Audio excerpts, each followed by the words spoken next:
Winning the Electoral College is a very, very hard thing to do. In 2016, Donald Trump won the election with 304 electoral votes, despite the fact that his opponent Hillary Clinton led him by nearly 3 million votes nationally. This wasn't the first time the Electoral College and popular vote have been mismatched. Despite the fact that Joe Lieberman and I won the popular vote, under our Constitution, it is the winner of the Electoral College who will be the next president. In the 2020 election, concerns about mail-in voting, voter suppression, and the coronavirus pandemic have some worried that we may see that mismatch again.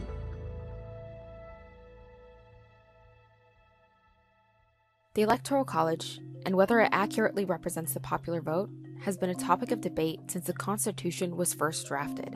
The most widely discussed option was to have Congress choose the president. But then a lot of other people were saying, that's a really bad idea. We want separation of powers. Framers decided against a national popular vote because campaigning was virtually unheard of at the time, and they worried that people would just vote for their local candidates, meaning that states with large populations could easily outvote smaller states. They eventually settled on the system we have now, which was a compromise between the government and the people electing the president. When we elect members of Congress, it's by a system of direct democracy. We vote explicitly for that person, and that's who our representative becomes. The framers wanted an indirect system for the president and vice president, and that's why they set up the Electoral College. The modern electoral system works like this.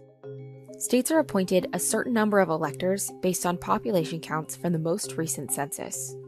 Each state also gets an additional 2 votes for their senatorial seats.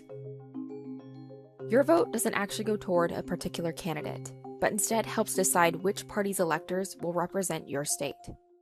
Mr. President, the certificate of the electoral vote of the Commonwealth of Kentucky seems to be regular in form and authentic. Those are people who are selected and they go to the state capitol after Election Day and after the votes have been certified, and they cast their ballot on behalf of the nominee from their particular state.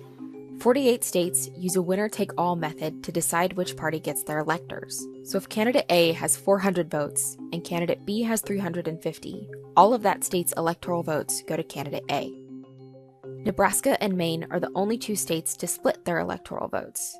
They allocate 2 votes to the state popular winner and 1 vote to the popular winner within each congressional district. Of 538 available electoral votes, a candidate must receive over half, or 270, in order to clinch the nomination. Historically, the winner of the electoral vote is also usually the winner of the national popular vote.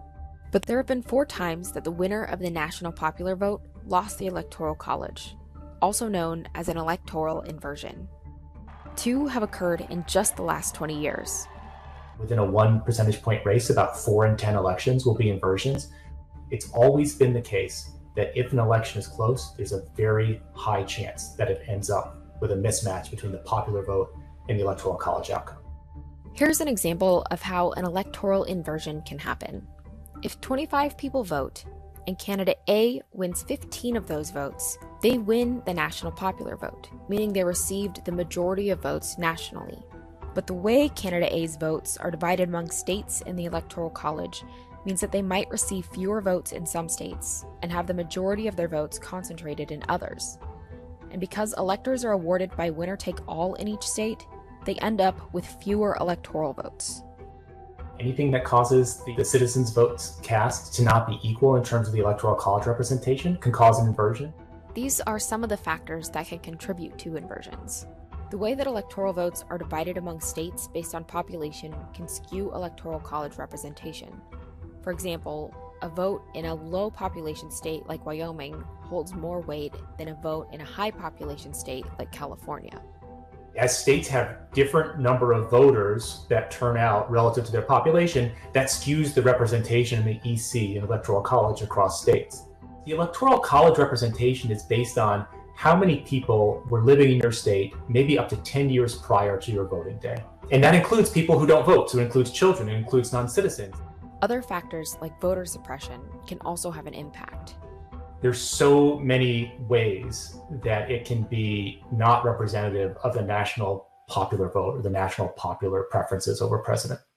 The highly disputed election in 2000 between Al Gore and George Bush was the first electoral inversion in over a century, with Gore receiving about 500,000 more votes than Bush. It was clear that Al Gore had won the popular vote. Whether or not he won the electoral vote depended on who was declared the winner in Florida. Then Governor Bush was declared the winner early on. Then they contested the outcome. The margin between candidates in Florida was divided by only about 500 votes, and confusing ballots in some counties triggered a recount. After 5 weeks, Florida was eventually decided in favor of Bush after the recount was halted by the Supreme Court, putting him at 271 electoral votes, even though he had a lower amount of the popular vote. I'm thankful for America, and thankful that we were able to resolve our electoral differences in a peaceful way. If we had had a national popular vote in that election, one thing that certainly would have been true is if the vote outcomes had come the same way they had, there wouldn't have been a need for a recount, because Gore won that election in the national popular vote by a very, very large margin. There are concerns that some of these factors may come into play in 2020's election. If the count in a state were to be slow and disputed and the outcome murky, that a state legislature might decide to step in and say, look, this election isn't producing clarity, we've got too many spoiled ballots, and thus we are going to choose a slate of electors by ourselves.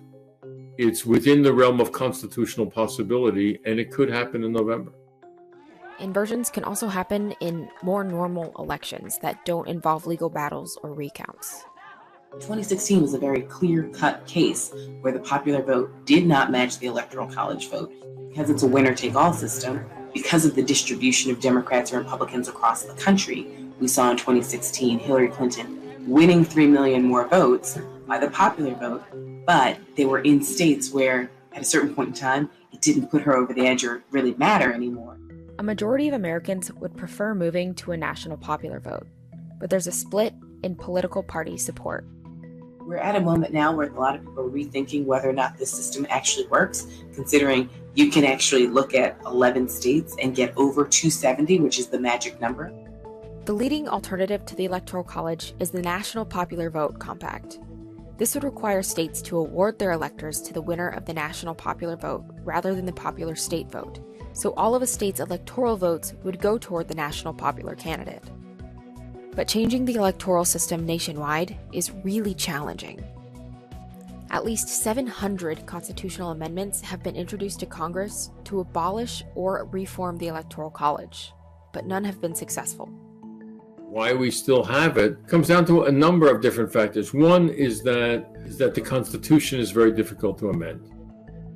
Inversions are nearly impossible to predict and can't be prevented in the current electoral system.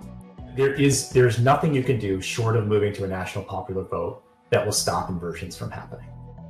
The future of the Electoral College is not clear, but mismatches between the electoral and popular votes will likely continue to happen. If races continue to be close, as they have been in the last couple of decades, then we should expect inversions to continue happening as they have happened in the last couple of decades. Hi everyone, George Stephanopoulos here. Thanks for checking out the ABC News YouTube channel. If you'd like to get more videos, show highlights, and watch live event coverage, click on the right over here to subscribe to our channel, and don't forget to download the ABC News app for breaking news alerts. Thanks for watching.